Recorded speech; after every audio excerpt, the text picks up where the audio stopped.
કેન્દ્રીય ગૃહમંત્રી અમિત શાહ ગુજરાતના પ્રવાસે ગાંધીનગર, અમદાવાદ, આણંદ અને ખેડામાં વિકાસ કાર્યનું ખાતમુહૂર્ત કરશે. ગાંધીનગરના માણસામાં વિકાસ કાર્યનું ઉદ્ઘાટન અને ખાતમુહૂર્ત કરશે. પેથાપુરમાં ગુજરાત બાયોટેકનોલોજી રિસર્ચ સેન્ટરના કાર્યક્રમમાં પણ સામેલ થશે. તો અમદાવાદમાં ફાર્માસ્યુટિકલ એકેડમી ફોર ગ્લોબલ એક્સેલન્સનો શિલાન્યાસ કરશે. આણંદમાં ચારુસેટ યુનિવર્સિટીના દીક્ષાંત સમારોહમાં હાજરી આપશે. ખેડાના નડિયાદમાં પણ સંતરામ મંદિરમાં શીશ ઝુકાવશે.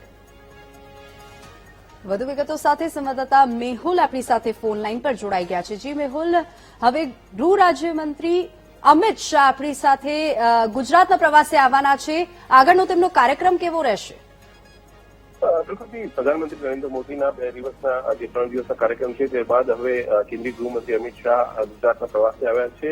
ગઈકાલે મોડી રાતે તો અમદાવાદ પહોંચ્યા હતા અને આજથી 3 અલગ અલગ દિવસોમાં અલગ અલગ કાર્યક્રમોમાં હાજરી આપવાના છે. આજના દિવસની વાત કરીએ તો ગાંધીનગર, ખેડા અને આણંદના કાર્યક્રમોમાં હાજરી આપશે.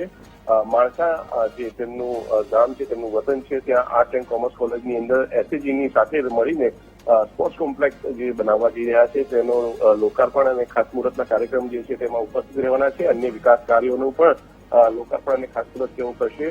સાથે જ જે બાયોટેકનોલોજી જે લેબ બની રહી છે પેથાપુર ખાતે તેનો શિલાન્યાસ જે છે તેઓ કરવાના છે અને આ બાદ તેઓ સાણંદના એક કાર્યક્રમમાં હાજરી આપશે અને ત્યારબાદ ખેડા અને આણંદના કાર્યક્રમોમાં હાજરી આપવાના છે.